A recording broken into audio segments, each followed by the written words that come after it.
Hello everyone. In this video I'm going to show you how to estimate a simple regression model.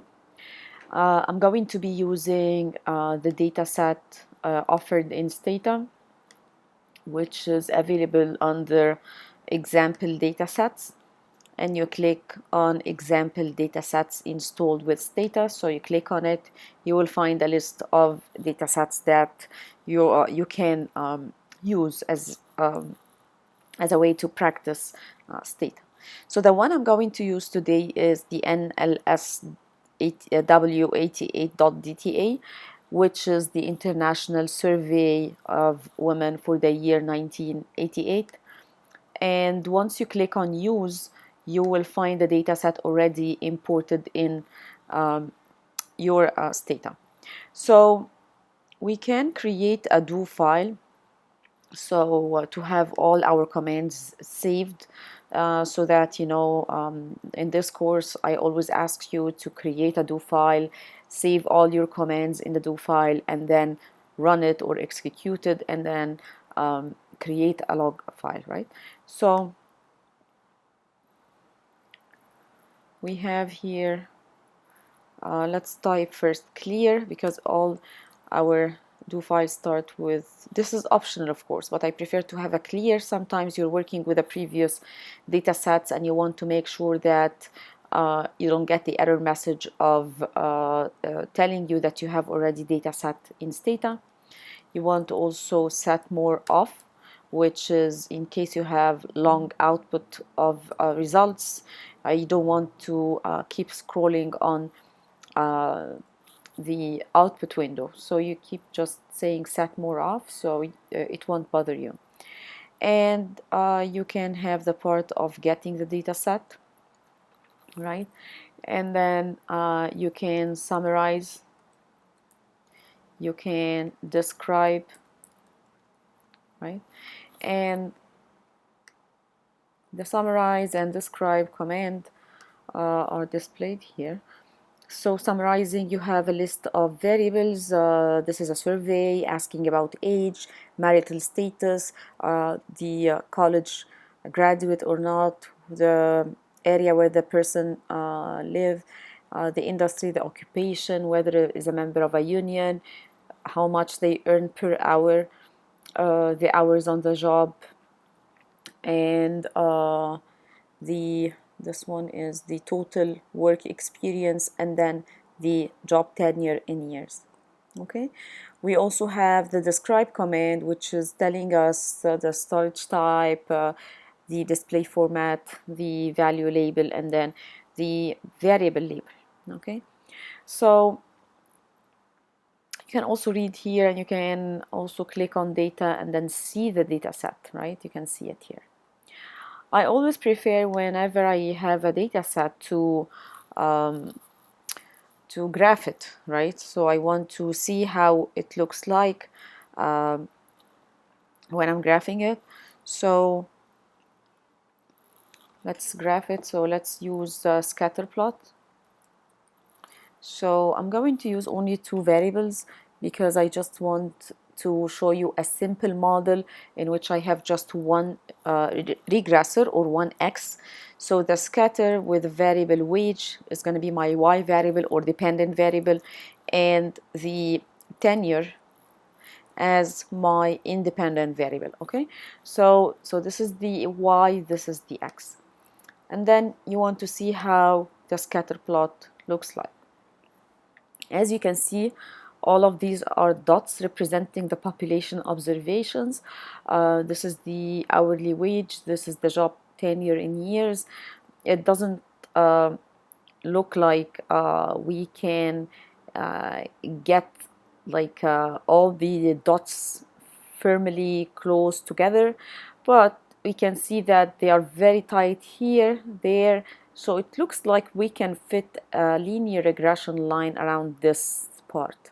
Okay, but for now we can just look at the scatter plot and see. It gives us like an indication of what is the relationship between these two variables. To me, this looks like more of a positive relationship, which makes sense. The more the person is on the job, right, the higher the hourly wage. Okay, so this is what makes sense. This is what we expect. The other thing that I'm going to show you is we can do the regression, which is a simple regression. We can estimate the model by typing regress or just reg. Okay, and then my dependent variable is wage, my independent variable is tenure. So once you do so, this would give you an estimation of the OLS model. This table is the upper left part of the table is the ANOVA table, which has the model sum square, or we call it the explained sum square in our textbook, explained sum square, residual sum squared, and this is the total sum squared.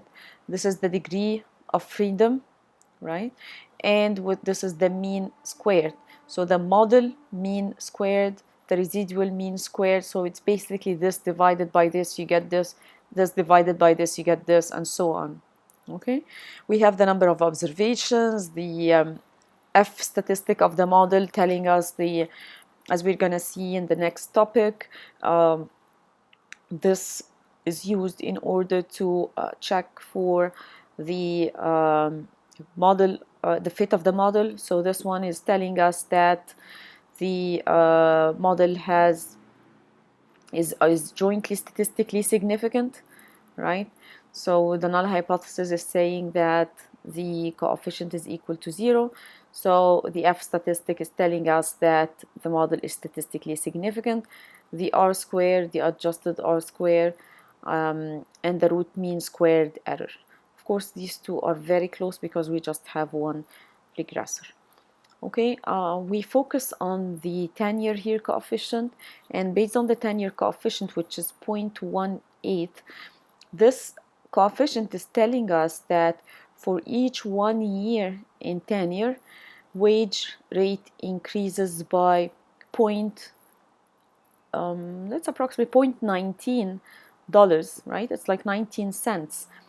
Wage increases by 19 cents an hour. Okay, to check whether this is statistically significant, we check the t-statistic or the p-value or the confidence interval. For the t-statistic, our critical value under the 5%, which is the default here, is 1.96. So this number is greater than 1.96. This is in the rejection region. So we reject the null hypothesis that the coefficient of tenure is equal to 0. And we accept the alternative that it is not equal to 0, or it's different than 0, or it is statistically significant. Okay? Otherwise, check the p-value. It is saying the same thing. There is 0 probability that the null is true, where the null is the coefficient of tenure is equal to 0. So there is a 0 probability that this is true. So we reject the null and accept the alternative that it is different than 0. If I check the confidence interval, which is my third way of checking statistical significance of the parameter, I can see that I don't see any 0 here, right? It starts by 1.14 approximately, it ends by 0.23. So the 0 is not in this interval, so I reject the null hypothesis that the parameter is equal to 0. Okay? So this is about the how we interpret the coefficients. Of course, you can also interpret the constant, but I'm just focusing on tenure now. The constant is just saying that wage per hour is $6.68 when tenure is 0. Okay, since this is the only variable I have in the model, it doesn't make sense.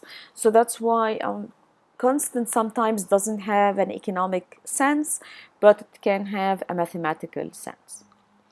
Okay, what else we can do? So as you know, what we're doing is we are running a regression of wage. Okay, so this is the actual data, wage, on tenure, right? And out of this regression, I'm getting wage hat, right? It's like y hat, or my estimated wage. So in order to ask Stata to show me this y hat or this wage hat, we have a command called predict. So predict, and then you say, okay, wage hat, or you can say predicted y, or you can call it anything. I call it wage hat because I always want the estimated variable to be called hat, just for simplicity. Okay, but this one, this part, you can call it anything. You can call it your name. But I just prefer to call it wage hat because this is the predicted value of my original variable wage hat, and then xb. Okay, so when you run this line, this would give you the predicted variable wage hat. You will see it already here. Okay, you can also see it here, which is going to be towards the last part. Okay, so wage hat is right here, which is the estimated value of the original variable wage. Okay, it's like y and y hat. All right, now if I want to find the or if I want to estimate the linear regression line, okay, or if I want to draw the linear regression line, so we can also see it in a command which is called two-way. And two-way is I'm going to have line, and this line I want it to be the estimated regression line, which means I want wage hat. Okay, and I want the x variable to be tenure, and I want the x-axis to be sorted based on tenure, which is the x. I want also to have my original scatter plot, the one that I had here, right? So I'm gonna also include it in this graph. Okay, so I want to have scatter, wage. Okay, so this is the original one because I want the original scatter plot that we have here above, and then I again want to sort based on tenure. Okay, if I run this one, then I will be able to see two things. So I'm able to see the scatter plot that we had, which is the one that we drew previously, and most importantly, I can see my linear prediction, okay, passing through the most kind of squeezed points, right? Getting all the points that are getting together, close together. This is what reflects the best fit of the model.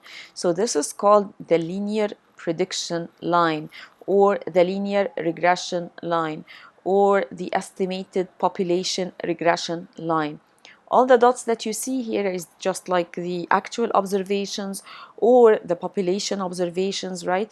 That I cannot make sense out of it, but I want to use it to get some kind of estimation between wage here and tenure. So the slope of this line, okay, number one, before I say the slope, the intercept of this line starts at 0, and it should be equal to 6 point around like 7. So it should like it's still here. I can see it. So maybe it's somewhere here. We can't see it under the points. So it's maybe like here, which is around 6.7, and then keeps going up, up, up, up. The slope is positive, so we're seeing it as positive, and of this degree. So for each 1 year in tenure, this slope increases by 0.1858, or you can say by 0.19, right? Each year increase in tenure, the slope keeps jumping up by 0.19. So it is positive, yes, but it's flat, kind of flat. It's not like that steep. But anyway, it is statistically significant based on the t-statistic, on the p-value, and the confidence interval. Okay, so I hope this is helpful. We can also you can also generate the error term. So you can actually try this generate error, and you can say, okay, equal to wage minus wage hat, right? And this would give you the amount of errors that you have in your estimation. So you can browse wage hat error, okay, and this would give you the original wage or y hat and the difference between the two. So 11.73 or 11 point around 74 minus 7.67 is approximately equal to 4.1. Okay, so this is helpful because sometimes I would ask you what is the predicted error of the person number 8 on the list. So you go to person number 8 and you tell me, oh, there is about 7, right, dollars per hour, or 7 or let's say $8 per hour, an amount of error in predicting how much person number 8 is earning. Okay, how about person number 18?